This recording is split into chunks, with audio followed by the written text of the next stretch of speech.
intinya harapan itu harus kita sesuaikan dengan kenyataan hidup kita. Apabila kita sudah bekerja keras, sudah berusaha semaksimal mungkin, kemudian kita mengharapkan sesuatu hal yang lebih, itu masuk akal. Itu adalah suatu hal yang baik justru gitu kan. Karena kita memiliki ambisi pada hidup kita, sehingga kita bisa semakin berpikir kemana kita akan melangkah, kemana kita harus semakin berkembang, dan bagaimana caranya gitu kan.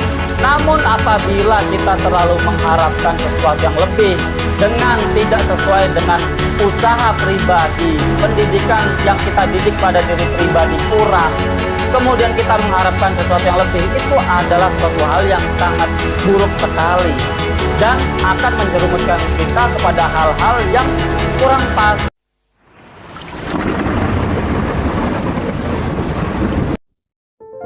Assalamualaikum warahmatullahi wabarakatuh. Salam sejahtera bagi kita semua teman-temanku dimanapun kalian berada. Semoga pada kesempatan hari ini kalian semua dalam keadaan sehat walafiat, dalam keadaan lancar aktivitas pekerjaan maupun kesehariannya. Semoga kita semua senantiasa diberikan keberkahan, kelancaran, kemudahan oleh Allah Subhanahu wa taala Tuhan kita, sehingga hari-hari kita semakin hari semakin baik, semakin produktif, semakin berkah dan manfaat bagi orang-orang yang kita sayangi dan orang-orang yang ada di sekeliling kita. Sebelum kita masuk pada pembahasan kita pada hari ini, jangan lupa untuk subscribe ya teman-teman, like, share, dan komen, dan nyalakan notifikasi lonceng yang ada di situ ya teman-teman. Bantulah konten ini agar semakin meluas, menyebar, dan selalu memberikan insight-insight yang baik bagi seluruh masyarakat Indonesia Raya kita ini. Video ini dipersembahkan oleh minyak terapi herbal kayu puro teman-teman. Minyak terapi herbal kayu puro ini adalah minyak herbal racikan yang memang memiliki banyak khasiat ya teman-teman, terutama untuk membantu pemulihan stroke, vertigo, saraf kejepit, nyeri otot, nyeri tulang, nyeri sendi, dan berbagai hal ketidaknyamanan dalam fisik ya teman-teman, dalam fisik kita. Minyak terapi herbal kayu puro ini sangat direkomendasikan bagi kamu untuk menerapi diri di rumahnya masing-masing dengan nyaman teman-teman. Untuk ordernya bisa kalian lihat di link deskripsi link yang ada di bawah, di deskripsi yang ada di bawah ya teman-teman. Minyak terapi herbal kayu puro, minyak terapi yang menemani kamu di rumah dengan nyaman. Pada hari ini kita akan membahas tentang betapa seringkali kita mengalami kekecewaan ya teman-teman. Sebagaimana yang kita alami di negeri ini pada mungkin akhir bulan kemarin, yang begitu amat menggegerkan bumi Nusantara ini tentang demo besar-besaran. Mungkin juga ada kericuan-kericuan, bahkan ada banyak insiden yang itu semua sebetulnya tidak harus terjadi ya teman-teman. Namun bagaimanapun kita tidak bisa memungkiri bahwa ada dari kita yang begitu amat kecewa tentang mungkin pemimpin-pemimpin kita, wakil rakyat kita, dan lain sebagainya. Namun bagaimana kita harus mengelola kekecewaan itu adalah suatu hal yang penting juga ya teman-teman. Untuk itu marilah kita bahas lebih dalam segmen olah pikir, mengolah pikiran, merenungi kehidupan dan berbagai hal yang terjadi dalam kehidupan ini. Teman-temanku dimanapun kalian berada, kita sama-sama ketahui bersama pada baru-baru ini, tidak lama ya dari bulan kemarin, akhir bulan kemarin, demonstrasi besar-besaran yang berkepanjangan yang kemudian sampai hari ini masih banyak yang membahas tentang hal tersebut ya teman-teman. Mungkin ada berbagai macam pandangan, sikap, atau mungkin opini-opini, atau mungkin pendapat-pendapat, entah itu dari pemerintah, entah itu dari tokoh masyarakat, entah itu dari wakil rakyat atau DPR itu sendiri, entah dari influencer maupun tokoh-tokoh yang ibaratnya itu menganalisa kenapa fenomena ini terjadi, kenapa adanya demonstrasi besar itu kemudian akhirnya berkepanjangan dan bahkan berujung banyak di beberapa titik mengalami kericuan-kericuan ya teman-teman, sehingga ada juga yang kemudian ditindak karena ibaratnya itu membuat kerusakan-kerusakan, kericuan-kericuan, bahkan ini semua benar-benar disikapi secara serius oleh Bapak Presiden Prabowo ya teman-teman. Ini adalah suatu hal fenomena hidup, bahkan demonstrasi ini dikabarkan terbesar setelah zaman 95 dahulu ya teman-teman, yang begitu amat gemparnya di Indonesia, yang kemudian melahirkan situasi reformasi pada hari ini ya teman-teman. Ini adalah suatu hal yang perlu kita renungi bersama, betapa mungkin benar kita mengalami kekecewaan ya teman-teman kepada mungkin wakil rakyat kita, orang yang kita percaya untuk menyambung aspirasi kita di kepemerintahan, di pusat sana ya teman-teman. Namun itu semua juga harus kita renungi dengan baik. Jangan sampai pada akhirnya hal-hal yang kita ibaratnya itu perjuangkan, entah itu dengan demonstrasi, entah itu dengan pikiran, dengan mungkin argumen, dengan opini, entah itu melalui tulisan, melalui video seperti ini, atau mungkin melalui yang sudah saudara-saudara kita sesama rakyat itu kita itu beraksi di depan gedung DPR sana untuk berdemonstrasi gitu kan. Ini semua harus kita timbang-timbang kembali. Jangan sampai hal-hal yang kita lakukan itu menjadi suatu hal yang kurang produktif, yang bahkan mungkin gitu kan akan dimanfaatkan oleh oknum-oknum tertentu, sebagaimana yang sudah dipaparkan oleh banyak analis-analis, entah itu analis politik, entah itu analis ibaratnya itu global dan lain sebagainya, bahwa katanya konon gitu kan demonstrasi ini juga disusupi, ditunggangi oleh kepentingan-kepentingan asing dan lain sebagainya ya, kalau teori-teori konspirasi yang dipaparkan oleh banyak YouTuber lain atau tokoh-tokoh lain ya teman-teman. Namun pada akhirnya, pada intinya, sebetulnya memang ada kekecewaan di masyarakat kita, pada rakyat bawah ya teman-teman, tentang mungkin ketimpangan sosial, ketimpangan pendapatan, mungkin juga ada ketimpangan lain gitu kan, dan mungkin ada ketidakbijakan wakil rakyat kita yang ada di kantor pusat DPR sana, yang kemudian tidak menanggapi aspirasi rakyat ini dengan bijak, bahkan cenderung menganggap ini semua adalah suatu hal yang ringan. Padahal masyarakat juga pada dasarnya, ada juga analis yang menyatakan bahwa ini harus dipisahkan antara demonstrasi murni dari aspirasi rakyat dengan oknum-oknum atau yang disebut juga penunggang-penunggang dari aksi-aksi tersebut ya teman-teman. Jadi kita harus membedakan, jangan sampai kita kemudian semakin marah karena demonstrasi ini dianggap memiliki kepentingan tertentu atau memiliki tunggangan, atau ada yang mendukung dari asing, ada yang mendukung dari mafia-mafia dan lain sebagainya. Jangan kemudian kita kemudian sumbu pendek, emosi, menganggap bahwa pemerintah atau tokoh-tokoh itu tidak berempati atau tidak bersimpati dengan para demonstran yang memang tulus menyuarakan aspirasinya. Memang benar teman-teman, pada awalnya demonstrasi ini benar-benar ibaratnya itu menuntut betapa wakil rakyat itu memang harus mewakili rakyat. Bagaimana wakil rakyat itu bisa ikut merasakan kesulitan masyarakat rakyat bawah yang saat ini mungkin banyak sekali pergejolakan ekonomi yang terjadi di bawah. Bahkan ini semua sangat berimbas tentang kehidupan kehidupan masyarakat kecil. Namun apabila demonstrasi atau aspirasi kita sebagai rakyat tidak ditanggapi dengan bijak, akhirnya seperti ini. Bahkan ada salah satu DPR atau beberapa DPR yang kemudian digerebek rumahnya karena dianggap ibaratnya itu tidak menanggapi aspirasi ini dengan baik. Nah, ini adalah suatu ironi teman-teman. Yang saya akan bahas pada episode sekarang adalah betapa kita itu harus mengendalikan kekecewaan kita.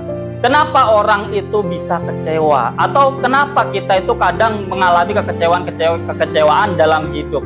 Kenapa kita mengalami suatu hal yang tidak nyaman, yaitu suatu kekecewaan kepada sesuatu atau kepada seseorang atau kepada situasi dan kondisi apapun gitu kan yang kita kekecewakan itu.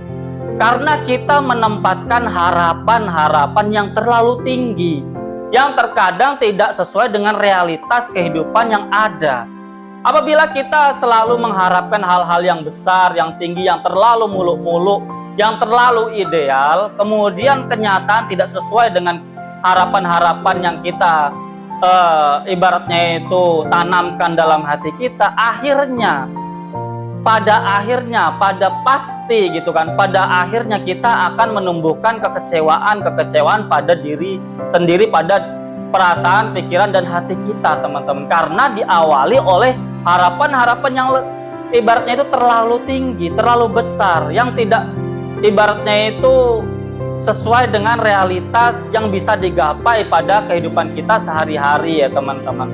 Ibaratnya kita mendambakan suatu keidealan, betapa ya mungkin gaji kita bisa sebesar para wakil-wakil rakyat yang ada di sana, di pusat sana, namun produktivitas kehidupan kita tidak, ibaratnya kita tidak mendidik diri ini semakin bertumbuh kehidupan kita. Entah skill kita latih dengan baik, kita menambah skill kita menambah kemampuan kita menambah ilmu kita, yang itu akan mempengaruhi pendapatan kita, mempengaruhi mungkin jenjang karir kita. Kita selalu mengharapkan hal-hal yang gampang kita gapai, padahal terkadang sesuatu itu tidak mudah untuk digapai. Misalkan kita ingin naik pangkat, contoh nyata lah, biar lebih paham lagi ya. Misalkan kita sebagai karyawan di suatu perusahaan, kita mendambakan atau kita mengharapkan ingin menjadi naik pangkat, kita ingin menjadi mungkin manajer, mungkin bahkan direktur gitu kan. Namun kemampuan, skill kita, pengelolaan kita pada diri sendiri, disiplin, kejujuran, etos kerja yang tinggi tidak kita tingkatkan. Kemampuan kecerdasan kita tidak kita tambah isi, entah itu dengan skill-skill yang kita pelajari di sosmed, di YouTube, entah skill-skill yang kita ikut seminar atau mungkin pelatihan-pelatihan.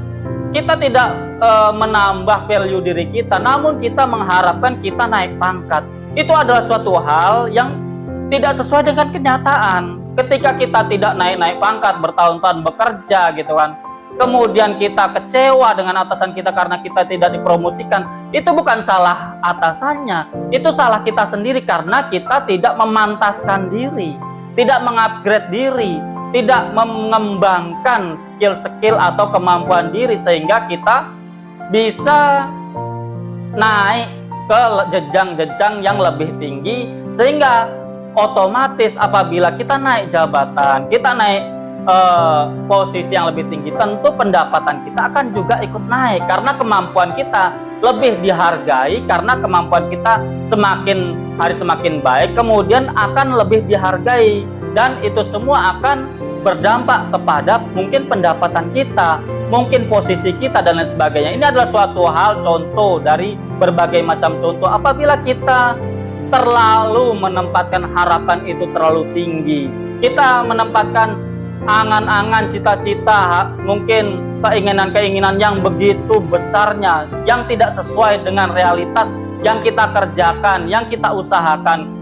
Kemudian kita mengharapkan hal-hal yang lebih baik dari kehidupan kita. Tentu kita tidak akan pernah mendapatkan itu. Tentu adalah hal yang mustahil. Kita tidak memperjuangkan diri kita sendiri. Kita tidak mengupgrade ilmu, pengetahuan, skill, kemampuan, dan lain sebagainya tentang diri. Namun kita mengharapkan hasil yang lebih. Itu adalah suatu hal yang sangat mustahil sekali, teman-teman. Dan pada akhirnya kita akan mendapatkan kekecewaan-kekecewaan apabila kita tidak mengerti betapa kita hidup itu harus memperbaiki diri, harus mengupgrade diri, bersosialisasi dengan baik, menjalin hubungan dengan baik, dan itu juga adalah suatu hal yang diajarkan oleh agama, bersilaturahmi. Bisa ibaratnya itu menurut Kanjeng Nabi, barang siapa yang senang bersilaturahmi, yang senantiasa bersilaturahmi, maka dia akan diluaskan rizkinya, dipanjangkan umurnya. Ini adalah suatu tuntunan yang sebetulnya sudah kita ketahui dan seringkali kita malas untuk mempraktekannya. Kita enggan untuk percaya bahwa ibaratnya itu tatanan-tatanan yang sudah dianjurkan oleh mungkin guru-guru kita, para pembimbing rohani kita, agamawan-agamawan yang senantiasa menjaga ibaratnya itu keselarasan kehidupan kita gitu kan. Kemudian kita mengabaikannya, kemudian kita hanya percaya dengan pikiran kita sendiri, yang tentu terkadang pikiran kita sendiri itu belum tentu benar, belum tentu pas. Kalau seandainya pikiran kita itu benar, terkadang belum tentu pas. Karena suatu hal yang benar, suatu hal yang baik, terkadang tidak baik apabila hal-hal tersebut tidak berada pada posisinya yang benar, yang baik pula, sehingga adanya kecocokan. Ibaratnya kalau bahasa Jawa itu ada benar, ada pener. Beda antara benar dan pener. Benar itu ya benar pada umumnya.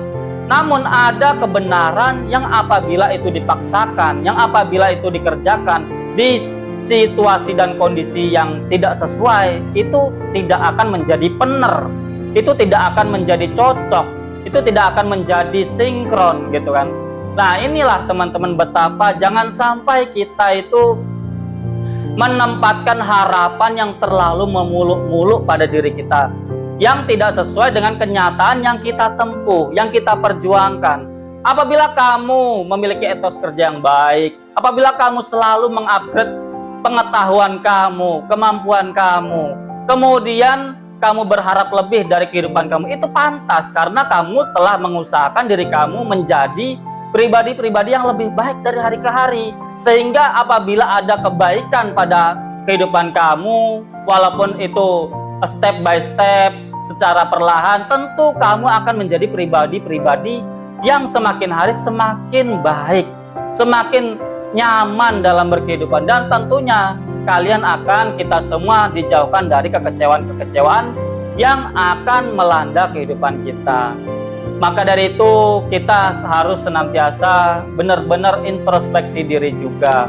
Kita mungkin boleh ibaratnya itu marah dengan hal-hal yang di luar diri kita, yang memang mereka bertanggung jawab atas kelangsungan lingkungan atau kekuasaan, atau mungkin hal-hal yang berada di misalkan DPR dan lain sebagainya, atau mungkin pejabat-pejabat yang lain yang mereka memiliki kewajiban untuk menata agar kita itu hidup lebih sejahtera. Memang benar, terkadang kita itu harus menggugah mereka sebagai tokoh-tokoh masyarakat, sebagai pemimpin kita, sebagai orang yang bertanggung jawab atas ibaratnya itu kemakmuran negeri ini gitu kan. Mereka yang harus memberikan jalan, entah itu lapangan pekerjaan, entah itu mungkin transportasi dan lain, konektivitas antar, mungkin kalau seandainya kamu bisnis, hal-halnya itu didukung. Kalau kamu bekerja, suasana yang nyaman. Apabila kamu mungkin melakukan hal-hal lain, semuanya didukung, yang sesuai dengan hukum gitu kan, yang tidak melanggar hukum, semuanya didukung gitu kan. Ini semua adalah mungkin kewajiban bagi mereka, dan tentu kita juga berhak menuntut karena kita juga ikut nyoblos, kita ikut milih. Kita adalah ibaratnya itu negara yang menjunjung musyawarah mufakat, yang itu kita semua kita tuangkan pada pemilu, kita memilih. Maka dari itu ini adalah suatu pelajaran bagi kita gitu kan. Kita punya wakil rakyat, kita harus memilih wakil rakyat yang benar. Apabila kita kemudian sekarang kecewa, ya sebagian kesalahannya itu memang dari individunya, namun ada bagian kesalahan juga dari kita-kita ini, yang pada pemilu kita memilih seseorang yang mungkin kurang amanah, yang mungkin kurang bijaksana, yang mungkin kurang berempati dengan kita-kita rakyat di bawah ini, teman-teman. Jadi itu teman-teman, semoga ini semua menjadi suatu renungan bagi kita, walaupun pembahasannya kesana kemari. Pada intinya harapan itu harus kita sesuaikan dengan kenyataan hidup kita. Apabila kita sudah bekerja keras, sudah berusaha semaksimal mungkin, kemudian kita mengharapkan sesuatu hal yang lebih, itu masuk akal, itu adalah suatu hal yang baik justru gitu kan. Karena kita memiliki ambisi pada hidup kita, sehingga kita bisa semakin berpikir kemana kita akan melangkah, kemana kita harus semakin berkembang, dan bagaimana caranya gitu kan. Namun apabila kita terlalu mengharapkan sesuatu yang lebih dengan tidak sesuai dengan usaha pribadi, pendidikan yang kita didik pada diri pribadi kurang, kemudian kita mengharapkan sesuatu yang lebih, itu adalah suatu hal yang sangat buruk sekali dan akan menjerumuskan kita kepada hal-hal yang kurang pas. Banyak kemarin mungkin tahun-tahun dulu ya yang terjebak mungkin investasi bodong dan lain sebagainya. Itu adalah contoh nyata betapa mengharapkan sesuatu yang lebih dengan effort yang sedikit kemudian dimanfaatkan oleh oknum-oknum para penipu-penipu itu, dan akhirnya mereka semua, kita semua terjebak. Mungkin ada yang terjebak ya, kalian semua di sana gitu kan, tentang mungkin itu tadi robot trading, investasi bodong dan lain sebagainya gitu kan. Ini adalah suatu hal yang nyata, pelajaran yang harus kita ingat-ingat untuk kita menjalani kehidupan ini, sehingga kita dalam kehidupan jauh dari kekecewaan, jauh dari kesulitan, jauh dari kesandungan-kesandungan yang menjerat diri kita untuk jatuh dan terseok-seok dalam menjalani kehidupan ini. Jadi itu teman-teman, semoga ini semua menjadi insight yang baik bagi kita semua. Jagalah perdamaian negeri ini, walaupun kita juga punya hak beraspirasi, namun jangan sampai aspirasi kita ditunggangi oleh oknum-oknum yang tidak bertanggung jawab. Semoga negeri ini menjadi negeri yang damai, baldatun thayyibun wa rabbun ghafur. Semoga negeri ini menjadi negeri yang ibaratnya di dalamnya menjadi masyarakat yang luhur, yang sesuai dengan leluhur-leluhur kita yang memiliki akhlakul karimah, yang memiliki budaya yang baik, toleransi, saling menghargai, saling gotong royong dan lain sebagainya. Jadi itu teman-teman, terima kasih atas segala perhatian. Kurang lebihnya saya mohon maaf. Tetap semangat, tetap optimis, positive thinking atas segala kehidupan. Berhati-hatilah dalam menjalani kehidupan ini. Sampai jumpa di episode yang akan datang. Wassalamualaikum warahmatullahi wabarakatuh.